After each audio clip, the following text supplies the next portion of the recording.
Boker Tov, que ces paroles de Torah soient pour la guérison rapide et la réussite de Sarah Bat Tzila, que Kadosh Baruch Hu lui donne une bonne santé, une longue vie.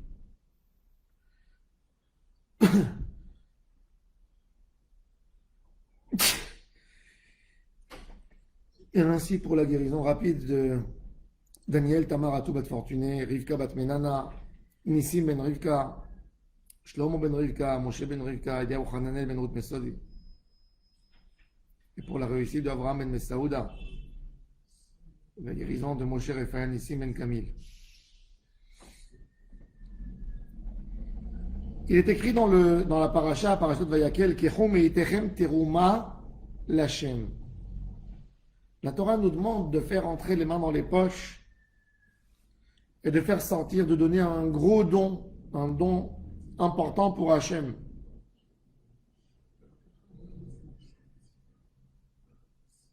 Il est écrit dans le Midrash, dans Parashat Trouma, Ani Yeshena Velibi Er Kol Dodi Dofek Pitrili. Pitrili. La Shechina, elle nous tape à la porte, elle nous demande d'ouvrir les portes. Je vais parler du Mishkan et de la Torah orale.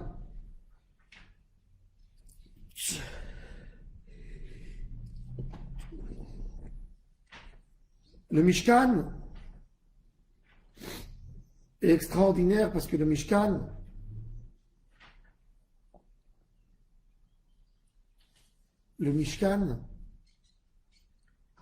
c'est une preuve que l'homme a fait pour Hachem. Vous savez que dans la Avodat Hachem, il y a ce qui s'appelle Itarut Adileela et Itarut Adiletata, un réveil qu'on réveille la neshama de l'homme. La neshama de l'homme. La neshama de l'homme, on le réveille d'en haut, ou un homme fait l'effort pour se réveiller d'en bas. Est-ce qu'on a besoin de là-bas? Est-ce qu'un homme a besoin d'un soutien d'en haut?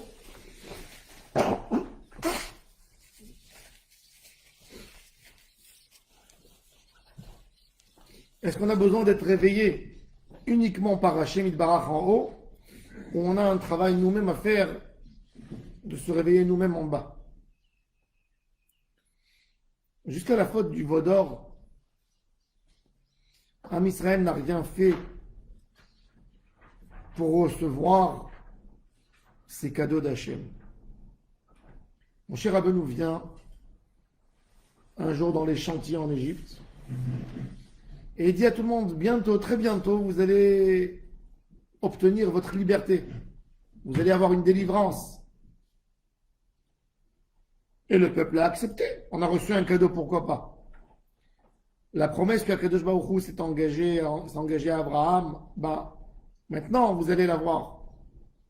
Cadeau. On a reçu un cadeau d'Hachem. Ensuite, un miracle extraordinaire dans la mer Rouge où la mer elle s'ouvre. Ensuite, un autre cadeau encore plus extraordinaire, la manne, l'eau dans le désert, les nuées, et encore plus que ça, le don de la Torah écrite. C'est quoi la Torah écrite? C'est la Torah qui a été gravée par Dieu sur les tables de la loi. Am Israël n'a pas fait un effort particulier pour recevoir cette Torah. Quand quelqu'un apprend à être médecin, on lui donne beaucoup d'années d'études. C'est pas pour lui faire passer un contenu de tellement de livres et de savoir. C'est surtout pour savoir son dévouement et à quel point il est investi pour amener une guérison aux autres. Beaucoup de fois dans l'étude, on demande un investissement dans ce travail, que tu ne feras rien d'autre que ça. Et on ajoute beaucoup de choses pour le but que ce ne soit pas accessible à tout le monde et à des gens moins dévoués, parce que ça serait une catastrophe. Si quelqu'un essaye de donner quelque chose pour faciliter, mais il n'est pas complètement là-dedans, ça peut faire un dégât. Donc on veut que les gens s'investissent dans l'étude. Mais Am Israël s'est pas investi, il a reçu un cadeau. 50 jours après la sortie d'Égypte, devant le mont Sinaï, Naaseh Venishma. On ne pouvait pas refuser la Torah puisque c'était tellement merveilleux que tu vas refuser. Mais quelque part, comme on n'a pas fait un travail, ça nous est tombé des mains. Il faut faire un effort. Vous savez qu'il y a un très grand débat entre les tzadikim. Qu'est-ce qui est mieux pour la neshama? Est-ce que si par exemple notre neshama était en haut, et avant de l'envoyer en bas dans un corps, Dieu lui pose la question, neshama, neshama,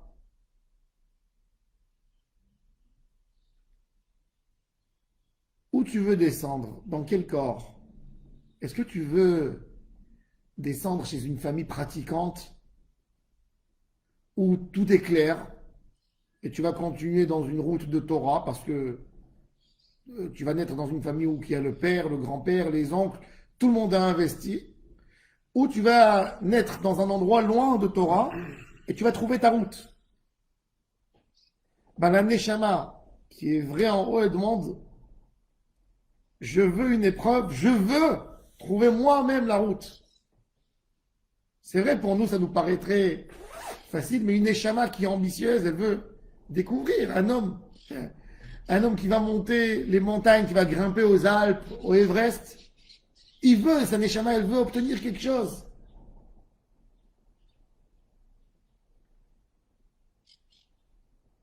La Teshuvah, c'est extraordinaire parce que de nous-mêmes, on fait un pas.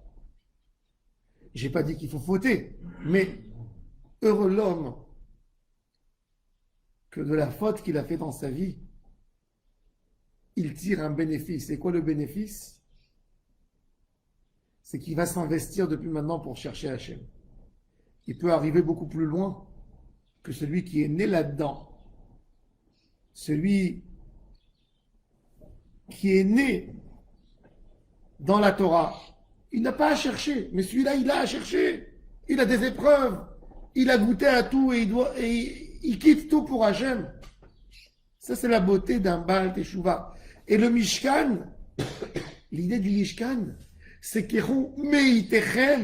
c'est de faire entrer vous les mains dans la poche et ouvrir de vous-même les portails qui étaient fermés jusqu'aujourd'hui, les portes de vos cœurs.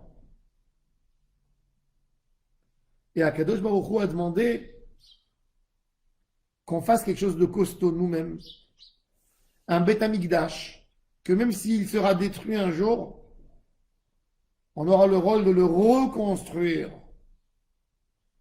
Ça, c'est Mishkan. Ça, c'est le Mishkan. L'idée de faire quelque chose de nous-mêmes. Et le Mishkan, il va en parallèle avec encore quelque chose, avec notre Torah orale. On a une Torah écrite et une Torah orale. Ce sont deux sœurs. Elles vont en parallèle, la Torah écrite et la Torah orale.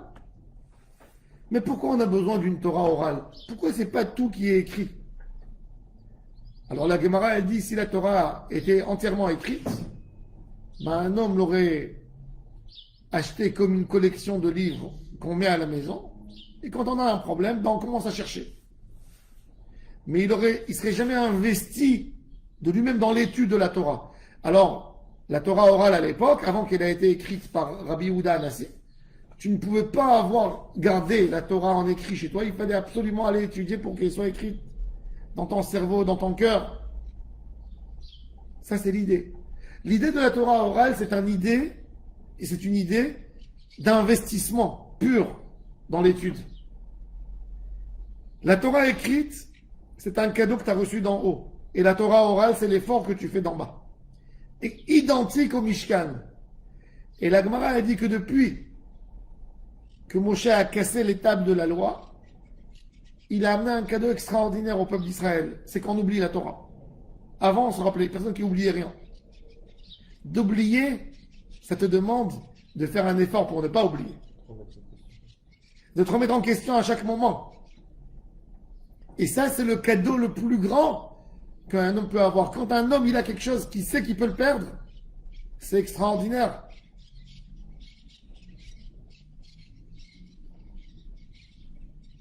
C'est extraordinaire parce que j'ai besoin de prouver chaque fois que je ne perds pas. Je me prouve à moi-même que je fais un travail.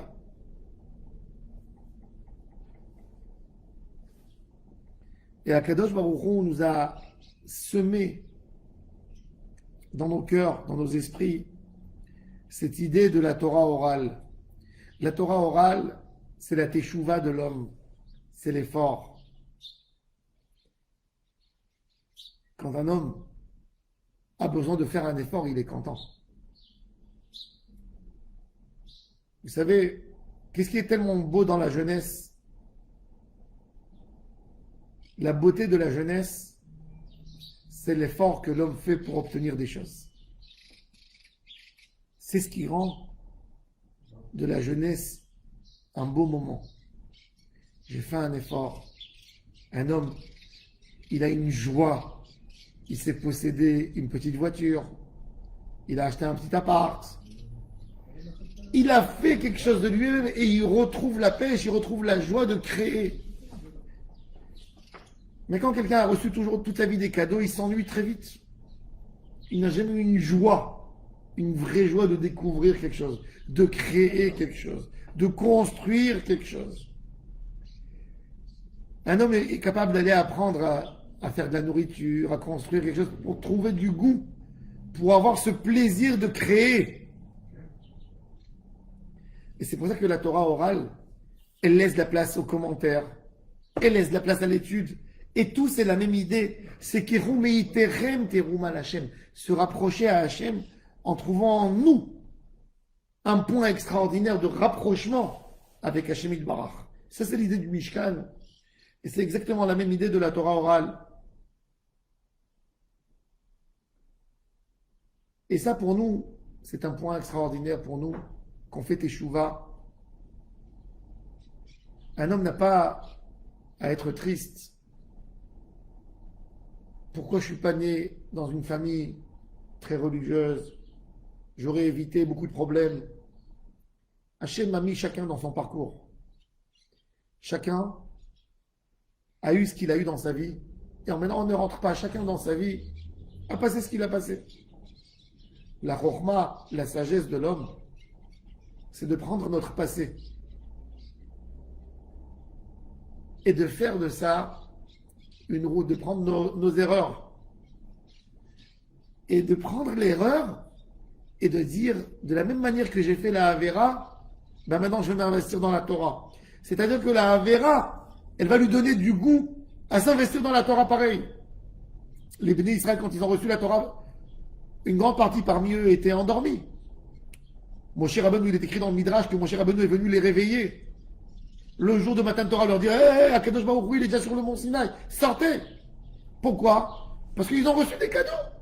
On leur donne à la porte, on leur pose à côté de la porte. Tous les jours la manne, tous les jours. Quand ils ont fait la faute du veau d'or, ils étaient tous en train de danser autour. Et quand ils ont fait une teshuva, ils ont dit, mais nous, pour se créer une idole, on a appris les boucles d'oreilles de nos femmes, de nos filles. Alors pour maintenant, pour se rattraper, pour s'investir dans la Shekhinah, on ne va pas aller nous donner de l'argent. Et quelque part, dans l'idée, ils ont pris l'élément qu'ils ont utilisé dans de mauvaises choses et ils l'ont ramené dans la Kedusha. Ça, c'est le but exactement du Mishkan. Le Mishkan, c'est quoi? Le Mishkan, c'est l'équilibre. Quand tu as utilisé mal le matérialisme, tu vas le réutiliser d'une bonne manière. Tu vas le reprendre et tu vas l'utiliser d'une bonne manière. Tu vas le ramener dans la Kedusha. Ça, c'est l'idée du Mishkan. Kechum eitechem teruma l'Hashem. Dans notre étude de Torah, Torah chez Béalpé, elle représente la Teshuvah. Elle représente un travail, un investissement humain pour se rapprocher à Hashem Yitbarach. Alors que nous tous, on prend sur nous cette idée extraordinaire de se réinvestir dans la Torah, dans les mitzvot, dans les maasim tovim, et qu'on mérite un rapprochement à Hashem Yitbarach. Amen ve Amen.